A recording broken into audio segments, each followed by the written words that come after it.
Salut YouTube, j'espère que tu vas bien. À peine je vais faire ma vidéo, il y a le marchand de glace. Je sais même pas si on l'entend. Bref, salut, j'espère que tu vas bien. J'espère que tu as du temps. Alors, pose-toi tranquillement, prends un petit thé, un café, ou peut-être que si c'est le moment du goûter, goûte. Si c'est au petit-déj, prends ton petit-déj, écoute ça en même temps.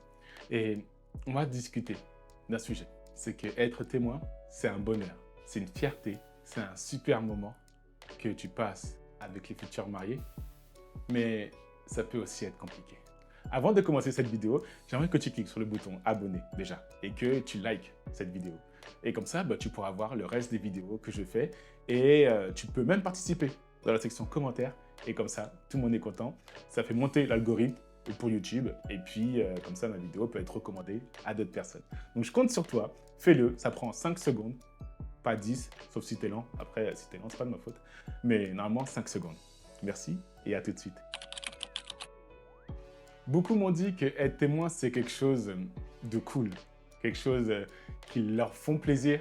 Et c'est un peu une fierté, une reconnaissance des gens qui vont se marier. Le truc qu'il faut savoir, c'est que derrière tout ça, même si c'est un moment plutôt jovial, plutôt festif, et surtout pour un événement comme le mariage, que ça cache aussi des choses beaucoup plus compliquées, beaucoup plus complexes, et qui peut être stressant aussi pour certains. Mais je tenais à mettre en avant des témoignages que j'ai eus de part des témoins par rapport à un formulaire que j'ai fait. Donc déjà, je vous remercie d'avoir participé à ce formulaire.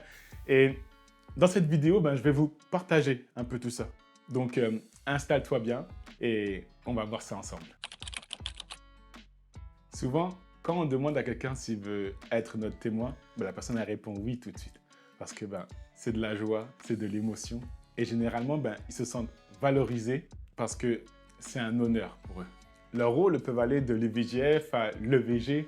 Et même certains témoins ont fait le retour de que ils avaient organisé la choré de la première danse pour les mariés.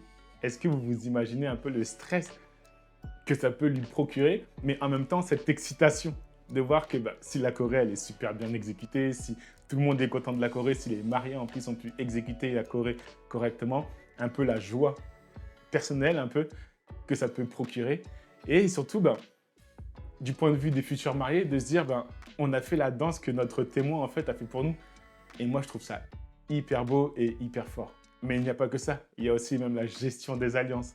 Il y en a qui gèrent toute la déco des salles pour les futurs mariés ou avec les futurs mariés. Il y en a, ils ont même fait des livrets de messe. Il y a vraiment tout un tas de possibilités, tout un tas de rôles qu'on peut définir en fait avec les témoins.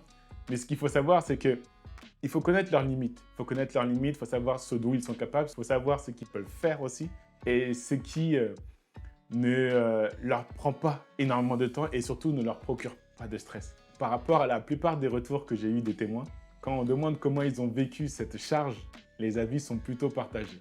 Certains ont trouvé ça très léger parce que ils n'avaient pas des grosses missions, on va dire que leur rôle n'était pas prenant. Là où d'autres ont trouvé ça plutôt gérable. Et grâce à ça, ils ont pu profiter de leur journée. C'est ce qui fait qu'ils n'ont pas senti ce stress. Mais par contre, il y en a qui ont adoré ça parce qu'ils se trouvaient en fait aux premières loges. Ils étaient toujours avec les mariés, ils ont partagé tous les moments et ils n'ont rien loupé de cette journée. Mais en contrepartie, ils avaient énormément de stress. Malgré que ce soit stressant pour certains ou gérable pour d'autres, ils ont tous pris plaisir. J'ai pas eu un retour qui m'a dit franchement, c'était épuisant, c'était irritant, je me suis pas senti à l'aise, j'ai pas profité du tout de la journée. Et, donc tant mieux, on va dire tant mieux parce que ça montre à quel point, même si la journée est quand même remplie d'événements, remplie de plein de choses, les témoins prennent plaisir. Les témoins prennent plaisir à organiser et à passer cette journée avec les futurs mariés. Mais tout ça dépend aussi de l'organisation et de l'attente des futurs mariés. Si par exemple, les mariés attendent énormément de choses ou ils ont beaucoup d'attentes ou des attentes très élevées ou très pointilleuses, ça peut perturber un peu le déroulé de cette journée, donc on va dire toute l'organisation. Donc imaginez des situations là où il faut gérer les imprévus. Il faut gérer les invités qui sont en retard parce que si on veut les faire rentrer à la mairie, à l'église ou à la cérémonie laïque, et que chacun prend son temps, parce qu'il y en a un, il a envie de fumer une dernière cigarette, ou il y en a un qui est au téléphone, donc il dit «Attends, ouais, j'arrive dans 5 minutes». Mais tout ça, ce sont des petites choses qui font que les témoins doivent pouvoir gérer sans montrer non plus aux mariés qu'ils sont stressés par cette situation, par cet imprévu qui s'est prévu, alors que c'est pas trop de leur faute non plus.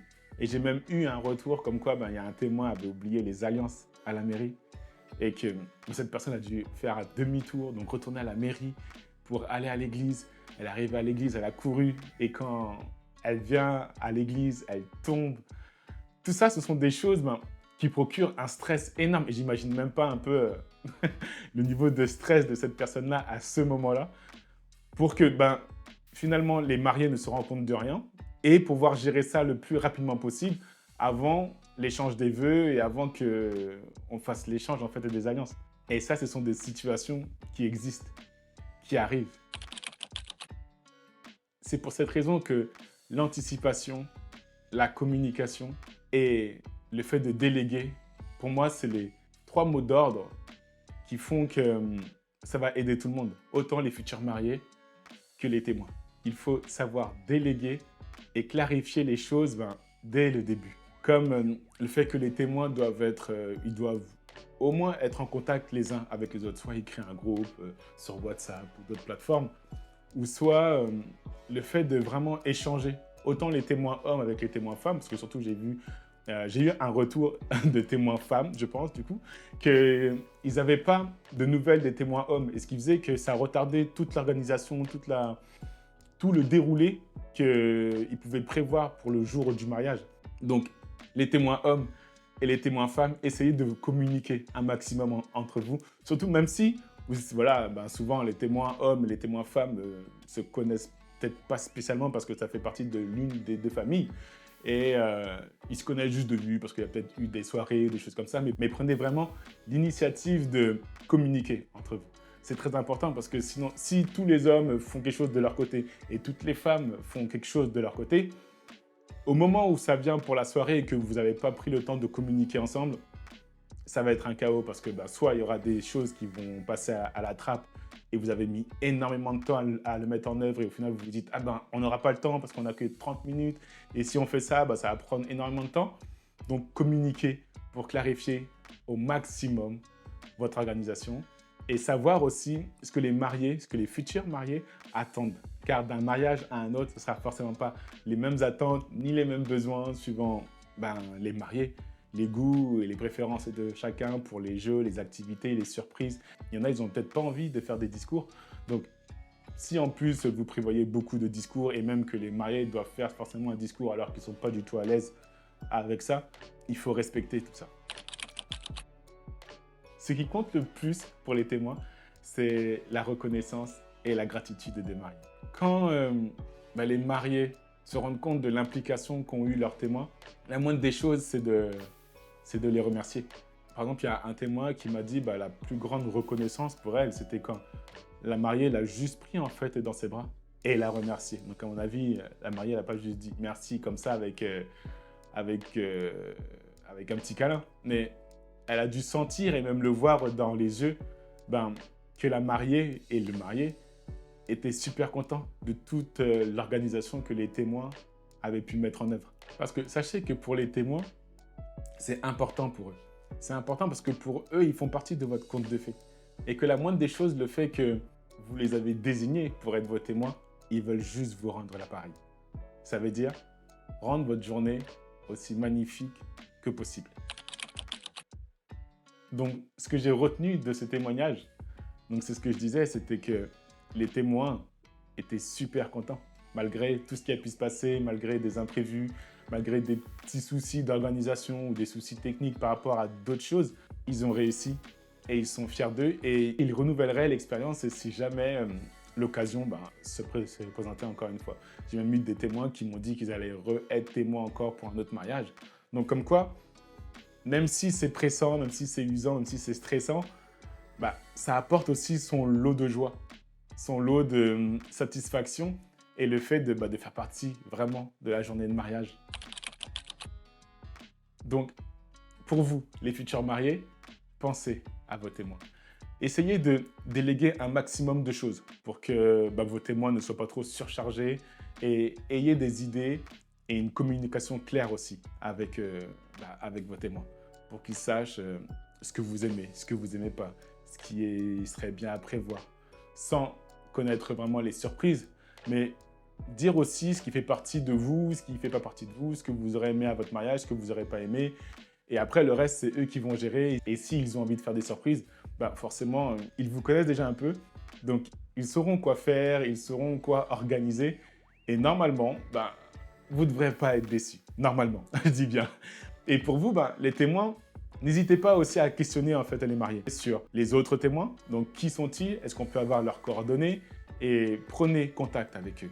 Organisez, faites un groupe. Vraiment, un groupe, même si c'est pénible, parce que des fois, dans les groupes, ça part en sucette, tout le monde s'écrit, tout le monde parle de plein de choses.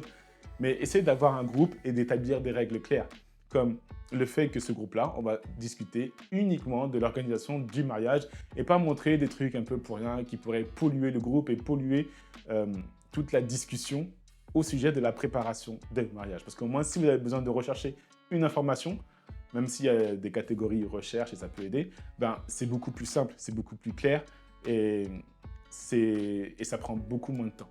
Donc, n'hésitez pas à vous armer de patience et soyez créatifs parce que c'est un moment, c'est un jour où aussi vous pouvez vous lâcher.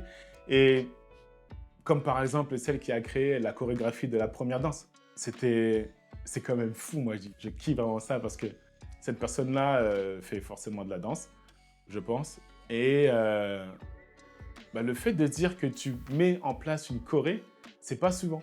Parce que souvent, les mariés font appel à des professionnels, font appel à quelqu'un, à un prof de danse, ou sinon prennent des cours de danse. Et là, le fait qu'en tant que témoin, c'est ta danse, chapeau. Donc j'espère que cette vidéo t'a beaucoup aidé, que ce soit pour les témoins ou les futurs mariés. En tout cas, en tant que témoin, sache que tu peux te lâcher sur la créativité. Tu peux être sûr que ce sera normalement une satisfaction, un bonheur pour toi de pouvoir être témoin d'après tous les retours que j'ai eus. Mais sache que ça apporte du stress, que c'est gérable mais stressant. Donc, essaye de savoir ce que les futurs mariés veulent, ce qu'ils attendent et surtout, sois en communication avec tous ceux qui participent à l'organisation de ce mariage. Et en tant que futur marié, n'oublie pas de déléguer un maximum de tâches aussi.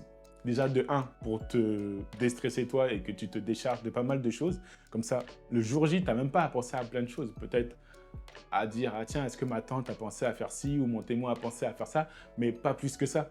Et après, délègue les choses à tes témoins, dis-leur ce que tu veux, dis-leur ce que tu aimes.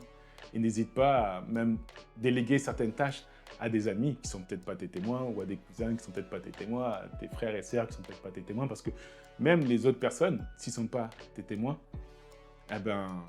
seraient plutôt ravis de participer à tout ça. Donc merci d'avoir regardé cette vidéo. Prends soin de toi, prends soin de tes témoins et puis je te dis à une prochaine vidéo.